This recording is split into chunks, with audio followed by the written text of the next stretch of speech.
Welcome to Night Talk.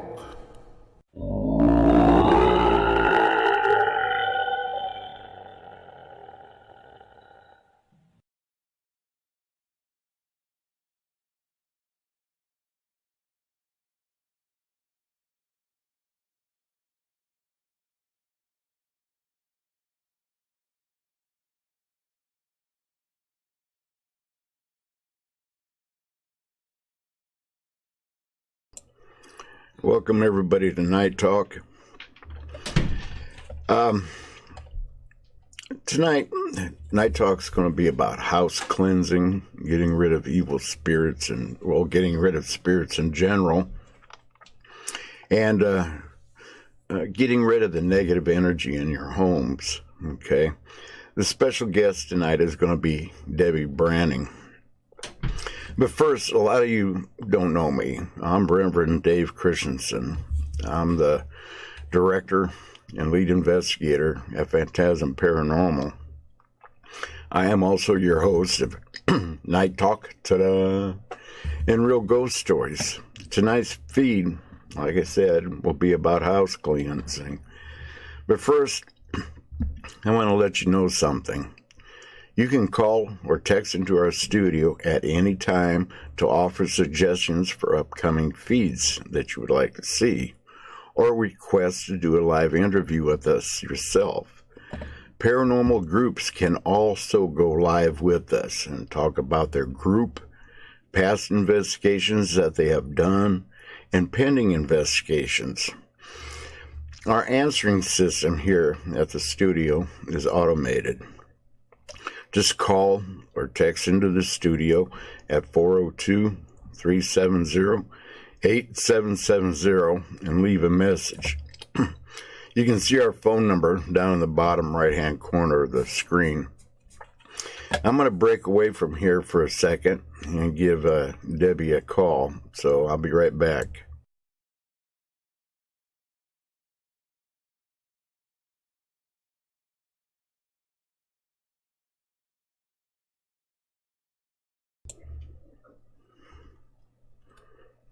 It is the right and ring that tone while your party is reached. Hello. Hi, Deb. Hello. This is Dave on Night Talk. How are you tonight? I'm great.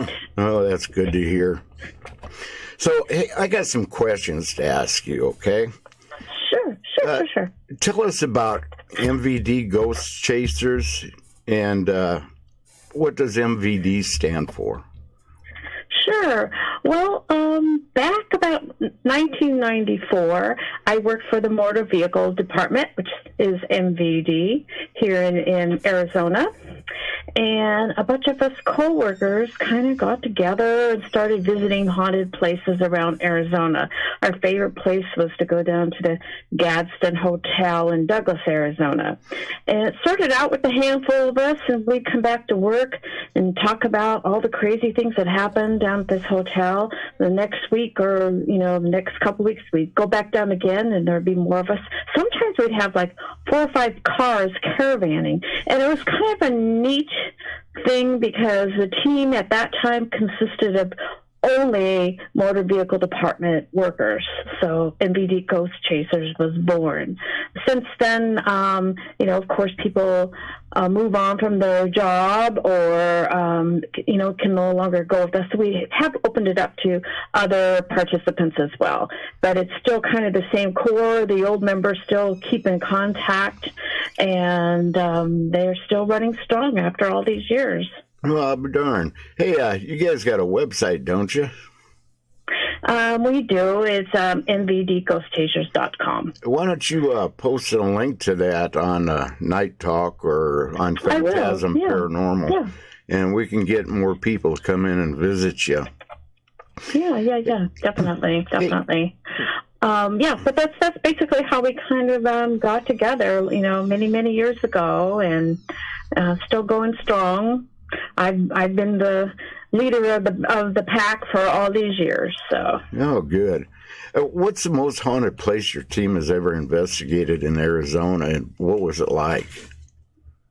There's quite a few of them. Of course, I still think the Gadsden Hotel in Douglas is one of the most haunted.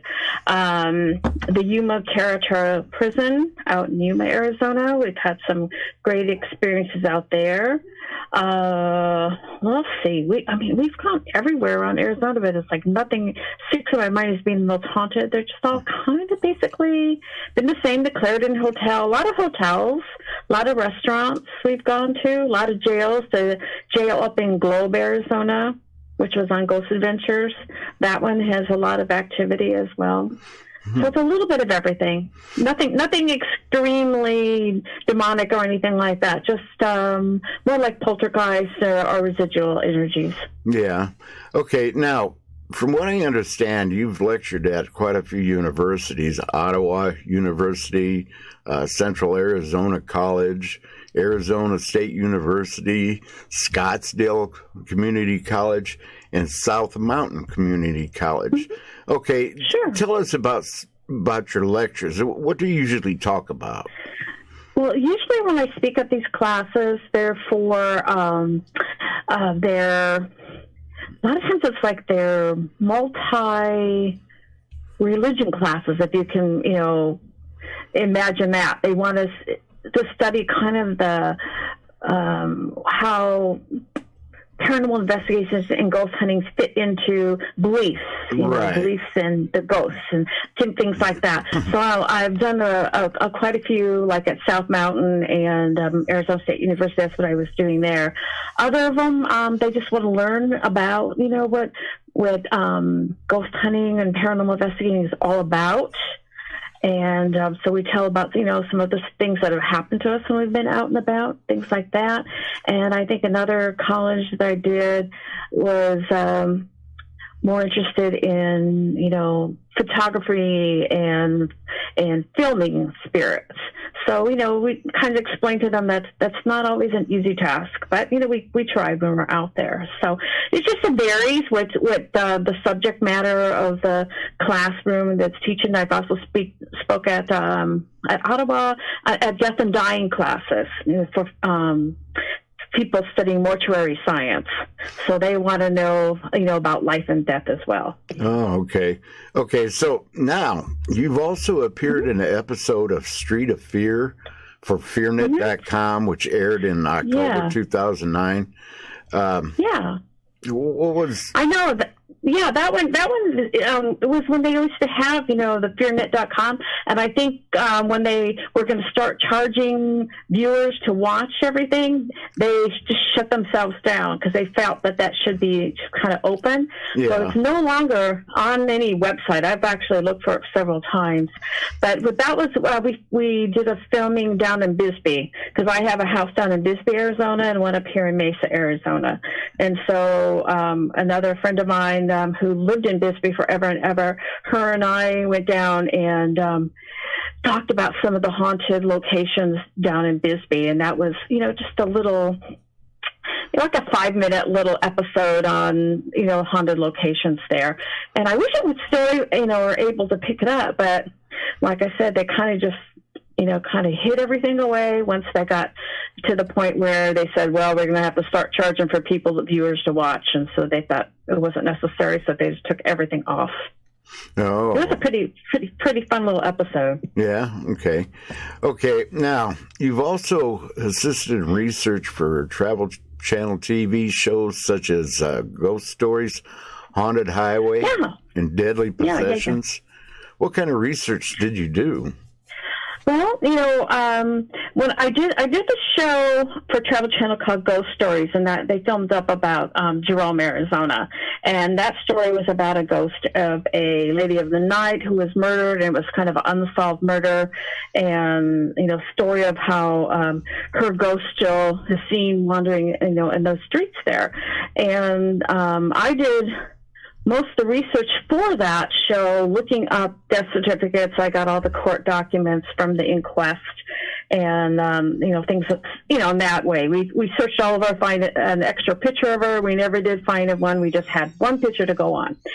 And the producer of that show was so impressed with my research that all through, through the years, I think, because that aired in 2010, so we're like 9 years now. He also does stories for Ghost Adventures and several of these other shows. So he always remembers my good research techniques. So a lot of times when he gets to a dead end where he can't find any more, if it's a story about Arizona, he'll holler at me and say, "Hey, Deb, help me find this." So I've been kind of working on and off with him over the years, and he's the one that got me on to Travel Channel's Ghost Adventures as well, because he was working on that story. I was able to make the connections with the town to get everything kind of basically set up so they could contact the show and get all where they were going to be filming. And then they all of a sudden it was like, "Okay, Deb, you're going to have to go up. You're going to be, talk about the history on the show as well." And I was like, "Oh, do I have to?" But they said, "Yes, you do." So I went up there and did that little bit. But I like telling like the history blurbs when I go on the shows, kind of, put the history and the mystery together. Oh. And so for these other shows too, it's just been like a blurb here and there, or they're stuck, and I'm able to kind of help make the connection for them to round out their stories. So that's basically what I do. Cool. Okay, I got one more question for you before we get into house cleansing. You've written a series of children's books. I know, isn't that kind of weird? I hunt ghosts and write all these true ghost stories, and then I turn around and write children's books. Well, these books were stories I wrote for my kids, way back in the 70s and 80s. And, they sat in notebooks for years, and I thought, okay, I'm just going to do something. I'm going to get these published too. So I've gotten 3 of them published. I'm working on finishing up a 4th one now. And basically I've gone back to these manuscripts and kind of just, my writing has improved through the years, and I have just resubmitted them as in my current writing skills, and so now they're getting published after all these years. So that's what the children's book's about. And Chico Piglet is basically me. If you read the books and read the undertones, that's actually me and some of my weird adventures through the years. Oh, not that I was, so it's just kind of like put myself in his place, and numbers mean things, initials mean things, so you just have to kind of figure it out. If you know me, you can figure it out. Yeah. Now, these stories that you write for kids, they're not really creepy where they keep them up all night. No. Oh, no. The Bribe of Frankenbeans is probably, it's a Halloween adventure, but it's not a creepy, scary story, no. It's more of, about a pumpkin patch and a mystery, that type of thing. And it's not creepy, scary, no. Oh, okay. And the other ones, is a mystery, chasing bank robbers, and the other one is, wanting to be a famous movie star. So it's just, they're just typical children's books. They're not scary books. Oh, okay. Well, okay. Now I'm going to start picking your brain on house cleansing. Okay. Okay. As far as, go ahead.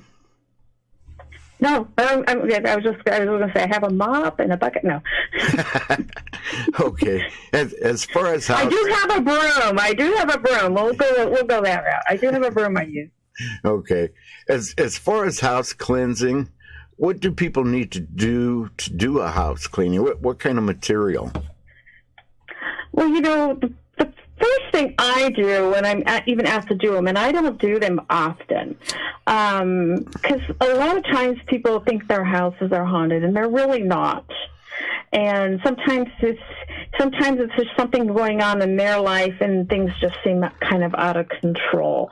So I'll sit down and talk with them for a while. I'll have them, kind of make a list of things that are happening and what time it's happening and who sees it. The typical little interview you do before you do a, house, investigation. And a lot of times, just by sitting down and talking with them, it kind of resolves itself. But if we get to some place where, they're not comfortable and they really just feel they need, a house blessing or a house cleansing, I get my top-notch people together, people that have been doing this a long time. And I'm real careful about where I go and what I do, because I remember a long time ago, one of the first things you ever taught me is if I walk into a place and it doesn't feel right, just back out and go. Don't go in. So I've always kept that in my head, and that's kind of what I've always taught, the crew that goes with me. But we'll go into a place, and I can give you a really good example of when we did, and it was down in Mexico. We had, and it's usually friends of a friends of a friends of friends. I'm not going to go into some complete, stranger danger house. And so we went down to Mexico, and I took 3 of us down there, and a gal that in the team had a coworker, and they had a home down in Rocky Point, Mexico, and they couldn't keep renters there. Every renter that moved in, they said things were moving around. They were hearing knocking. They were hearing sounds. They were seeing shadows. They were just really scared. And, people would move in and they'd move out, and they'd move in and they moved out. And basically she says, I really want you guys to come down and do a cleansing on the house. And so perhaps I can keep a renter there.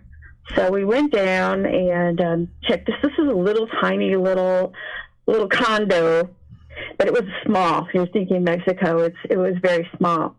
And the first thing we did, is we went in, and we decided that we weren't going to cleanse it till morning. We were actually going to investigate the place first to see if there was anything that was substantiate, unhaunting, or why you would need to be cleansed. We wanted to figure that out first. So we had very little information on the place, and so we went in the afternoon and kind of looked around. We didn't want to leave our equipment there, so we kind of drove around Rocky Point a little while to get dinner and check things out. And we, went to a few cemeteries. And about 3 times while we were driving around checking things out, we almost ran over a guy on a bicycle. This guy just kept appearing on this bicycle, and so we couldn't figure that out. We just thought it was kind of coincidental. So we went back after dinner, started putting the equipment out, and we were sitting around in this tiny little living room. We had all the equipment in the kitchen on top of the counters, and so we had a recorder going in the living room, and we, started just we had a conversation amongst ourselves. That's usually how we do it, just kind of warm up with ourselves rather than going into pounding questions on there right away. And all of a sudden, we heard what sounded like wooden table legs dragging on tile. That's what it sounded like, went right between us. And there was nothing there. It just kind of scratched across the floor, but there was nothing moved. And we thought, okay, that was weird. That was really weird, So we decided, let's roll the tape back and see if we see anything. And we just got the tape played, and we're just getting set back up again, and all of a sudden we heard what sounded like our equipment cases falling on the floor in the kitchen, and the one gal felt like she got touched on the shoulder. Nothing had fallen off the counters either. So that was kind of, okay, they're playing with us now. They're trying to see what we're up to. During our conversations and figuring out things, and the few notes that we did have, we learned that there was a little boy who had died there in the home from malnutrition because the parents were drug addicts. And so they weren't feeding their children; they were, buying their drugs. Yeah. So the one child died there at the home. Eventually, all the other children were taken away. The parents separated. And one day, the father, as he was going about his business, was hit by a car while he was riding his bicycle. So I thought, okay, this is kind of strange now. It's all kind of coming together. So what we could analyze was the father was on another plane, the son was on another, plane, and they did not know how to connect. And so one was searching for the other, and the other was searching for another. So it was just kind of a big mess, and they kept coming back there. And I think that they had told us that one bunch of people that lived there kind of dealt in the occult a little bit. So that stirred things up. So we kind of played with that all night long. We were seeing shadows, and this one room was very, very heavy. ball moved in the hallway. We asked the children to play with it, and we pretty much were up all night, listening for things. So in the morning, then we thought, okay, we got to get to work. We got to cleanse this. And so I had my broom along with me.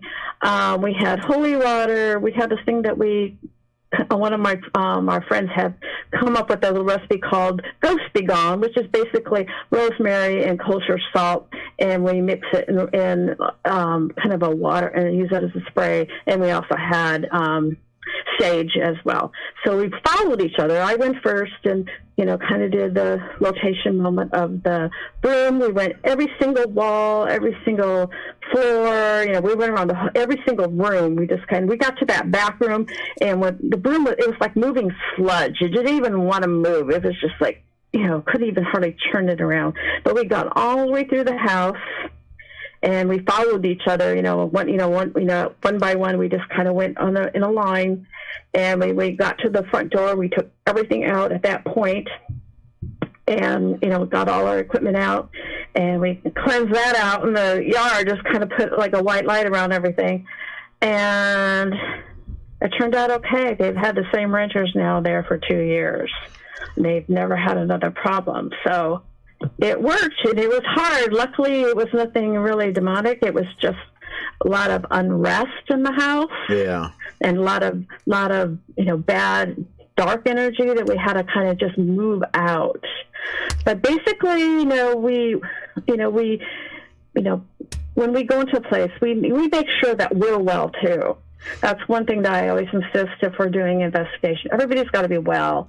You can't be feeling, I'm not feeling well, or my long-term disease is acting up this week, and you have to be mentally rested. So you have to be really alert, and nothing else bothering you as far as your health when you go into something like that, because it can kick your butt if not, if you're not healthy when you go into a place. Yeah, when we do investigations and stuff, we make sure that nobody is feeling depressed. Okay, yeah. People aren't, yeah, because that has a tendency to draw negativity to them, and that's the last thing they need is something negative following them home. You know what I mean? Exactly, and I've seen people that have gone in there not feeling 100%, and then by the time they go home, they're feeling even worse, and then all their illnesses are kicking up then afterwards too. Yeah. So it's you don't want it to follow you home.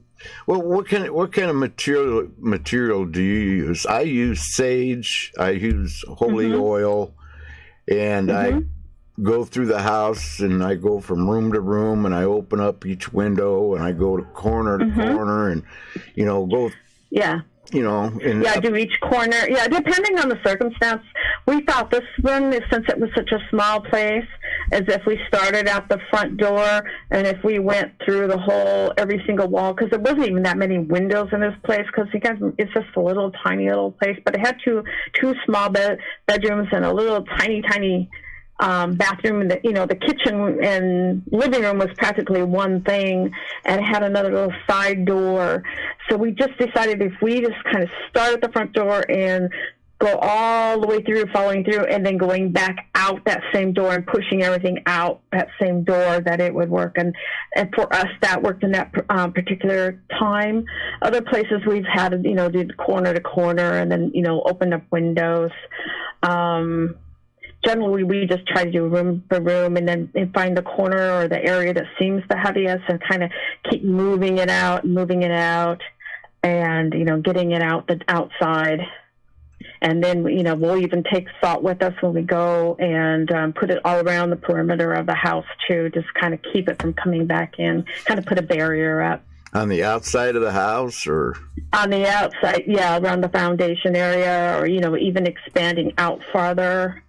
Just, you're kind of just putting up another barrier, so they're not going to be tempted to go back in as easy. Oh, okay. Now, I heard you're supposed to use sea salt. Does regular table salt work, or?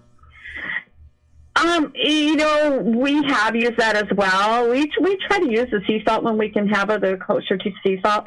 But there's been times when we go like, okay, this is kind of a last minute thing that we'll run into Burger King and grab some packets of salt, put them in our pockets. Just kind of as a precaution. I know we've done that before. We've gone into places I don't know what this is going to be like, and we really didn't want to bring all this junk in right away. But if everybody had some packets of salt in their pockets, we felt a little bit safer as we went in before we started anything else. Just kind of like, okay, this will kind of keep us safe a little bit without them knowing that we're going to be doing all this stuff. Because a lot of people don't know what's going to happen when you go in there and they want a cleansing. And, sometimes it's as easy as putting a white candle in their kitchen sink and let them having it burn all night long. And perhaps the spirit will go to the light through that way too. So. Okay. Now, that's another way we've done that. Is there a special prayer that needs to be said before, during, and after a cleansing, like a prayer of protection before you start? And yeah, we did. We'll usually hold hands together and just ask for spirits of the white light to guide us. And I know that when we were in Mexico, we were kind of cautious on that because we had heard some bad rumors about the place. So we actually, one of the girls had gone and got us, St. Michael's medals to wear, and we just really felt strong that day that we had God behind us and we were going to get through this no matter what. Yeah. Now, is that the worst place you've ever done a cleansing in? I think it is. Yeah, we did another house up in Scottsdale at one time. Again, it had been used as a another drug house, and it actually had it was a crack house, and it actually had an explosion in the kitchen, and that one had some really dark energy on one end of the house. And they were seeing shadows and weird things. And so we worked on that one, and it really wasn't as bad as the one in Mexico. I think the Mexico one was pretty strong. And it was just because of the two entities on the two different planes, and they couldn't get together. So they were, it was kind of like they were fighting the elements to try to meet with each other, but they didn't know how to do it. And we were able to kind of get them pushed together and move on, the Father and the Son. Yeah. Have you ever had go ahead. Have you ever had to go back to the same place and do it again, or? Like I said, that one worked like a charm. The other, I don't think we've ever gone back a second time. I know we had a friend that had an urn that she got on vacation, one of the girls on the team, and she felt really uncomfortable with it in her house. So another couple of us went over there and she was trying to get her house up for sale. And so, we thought we did a really good job, but she still felt uncomfortable. So my one friend went back and took the urn and kept it at her home because she's got a lot of that kind of funky stuff. And we cleansed it well enough that it hasn't done any harm to her at all where we took it. And the other gals did sell her house right away. So apparently we got that one cleansed too. So we're just, we don't do a lot of them, but when we do, we pretty much go in pretty intense and really, like I said, really concentrate. And we're always in good health when we do it. And we don't antagonize when we go. We're just basically saying, hey, you got to go. Maybe you're stuck here. We're going to help you move.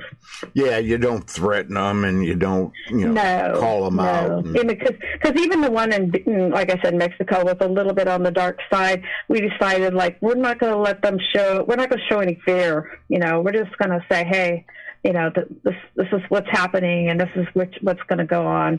And, we kind of, since they knew we weren't afraid, then, they weren't going to do us any harm then because they figured we're not going to scare them. So why should we throw things at them anymore? In the beginning, they I think they tried to scare us at first with the sounds, they were making, the dragging of the table that wasn't there and the crashing of the equipment that didn't happen. But then when they figured out, we weren't going to run out the door and they decided, well, maybe we'll work with these guys. They're not as scared of us. So yeah, exactly. Well, you know me. Hell, you've known me in high school, but I'd spent 13 years in Special Forces, and I've been through a lot of hell, believe me. Mm-hmm. And when I started this ghost hunting thing, nothing ever really bothered me, which surprised me. But I've had people around me literally run,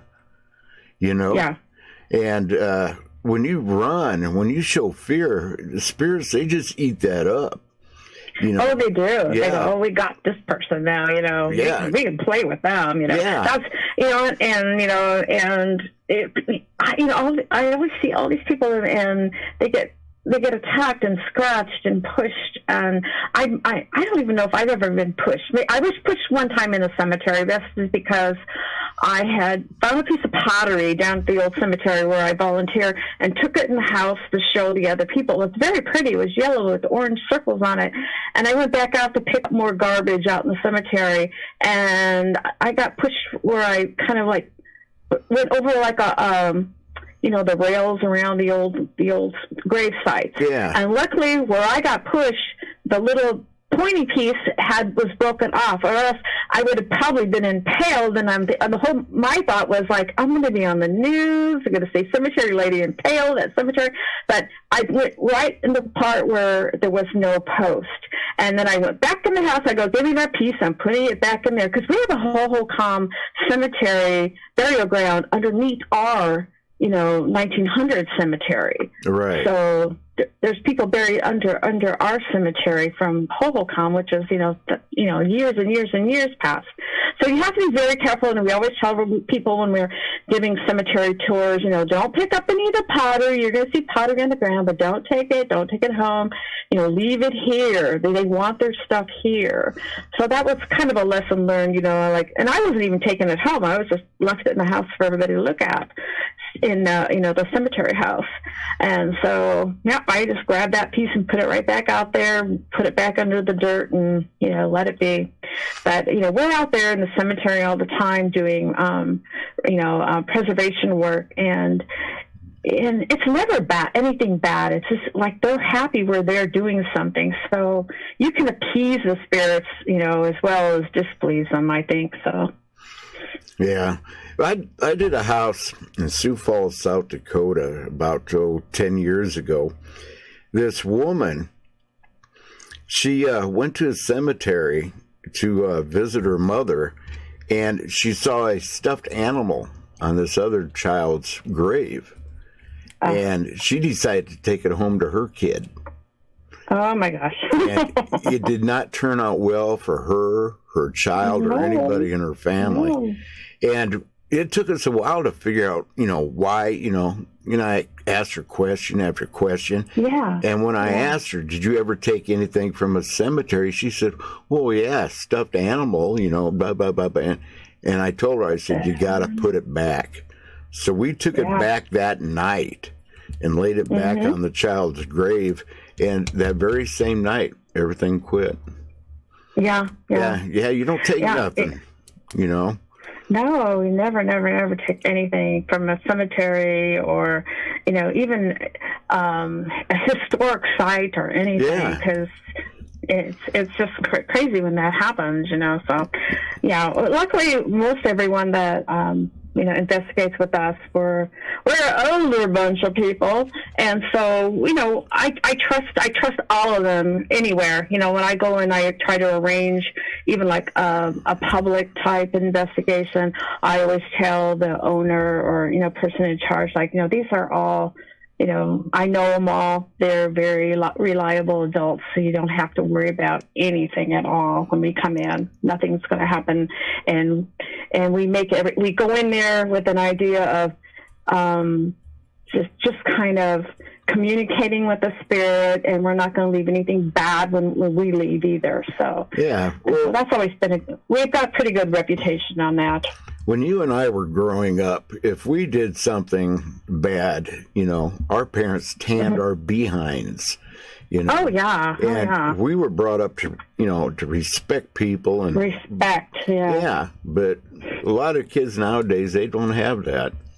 No, they don't. They have this. No, I have been on tours where I've seen, I don't even know why adults bring their kids on these tours in the first place, because I won't let anyone under 18 go on any of our major investigations. No, I don't either.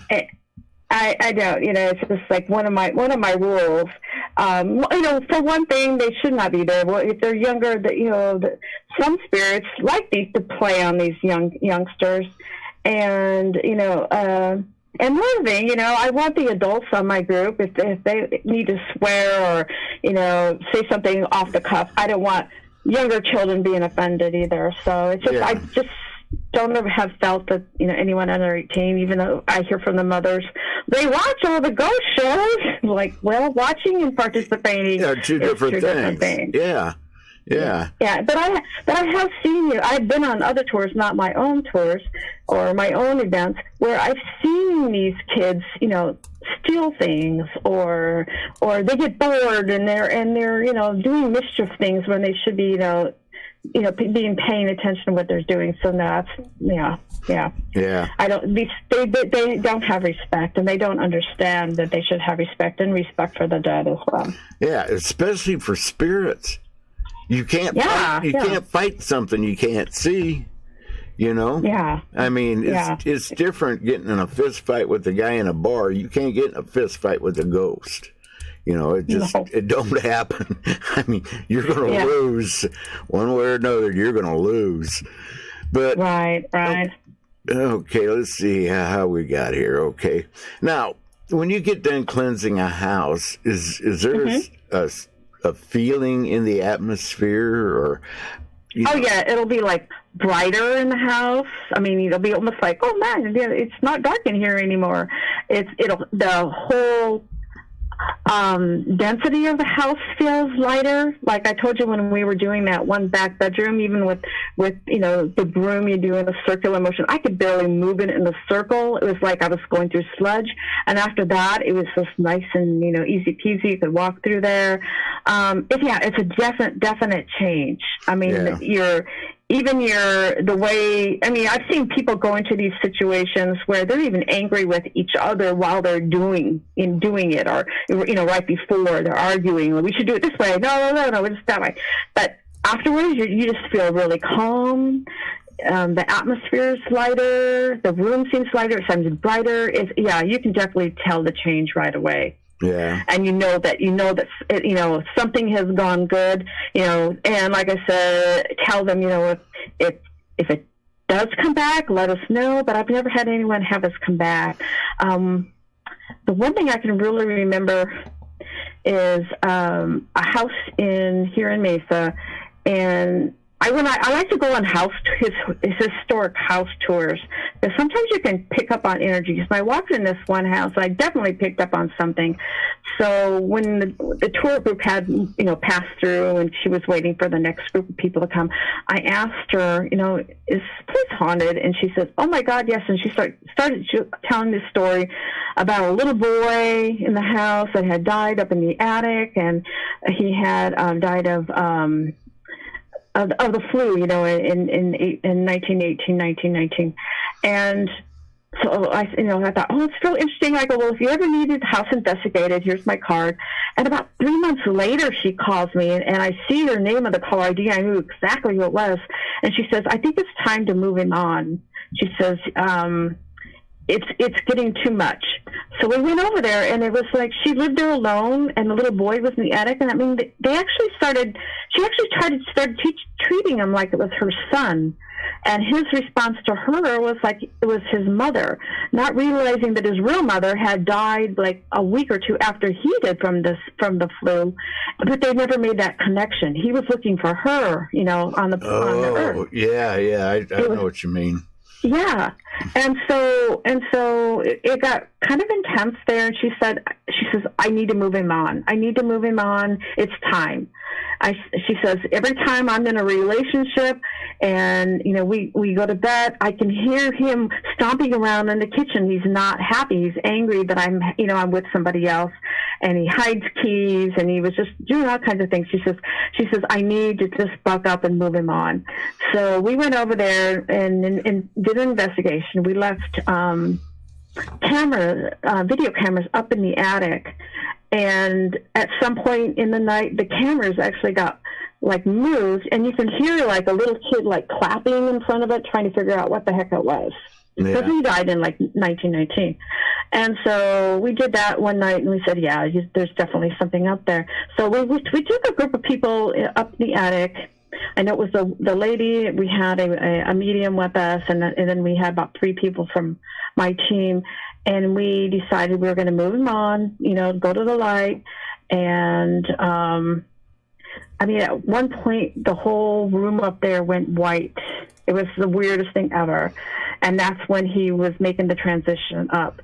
And the gal that, was the surrogate Earth Mother could say, which he was talking through her, saying that he was above the room, he was on the roof, he was going higher and higher, and then all of a sudden he saw his real mother up in heaven or wherever they go. Yeah. And everything went back to normal again. And then she's never ever had a problem with that place ever again either. But that was just kind of a unique one, moving a child over.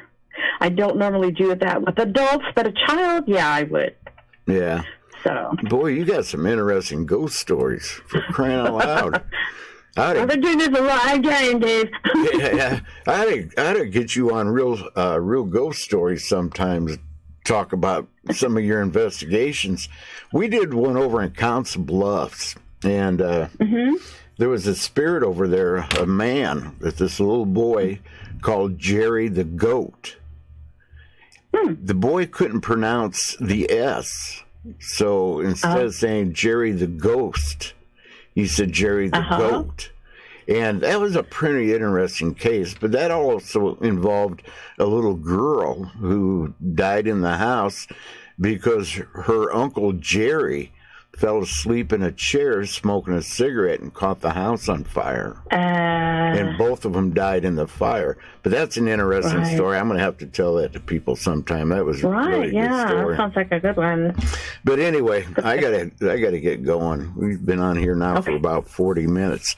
But my gosh, I really appreciate you coming on and talking, Deb. And there's a guy here on Night Talk. His name is Don, and he said that the feed was dropped for a minute.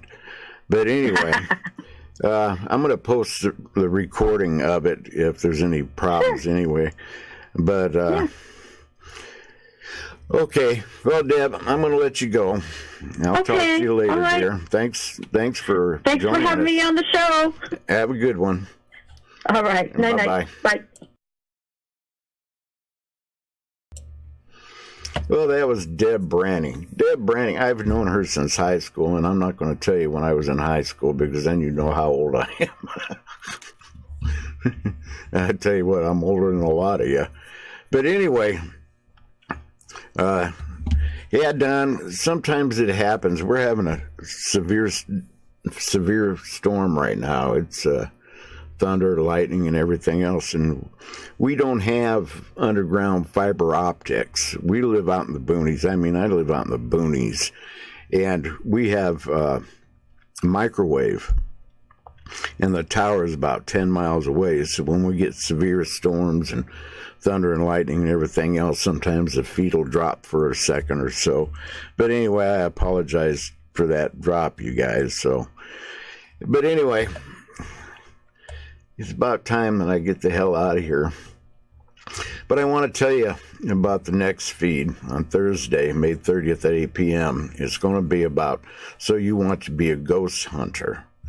There are certain dangers in ghost hunting that most people don't really think about when they think about going out ghost hunting.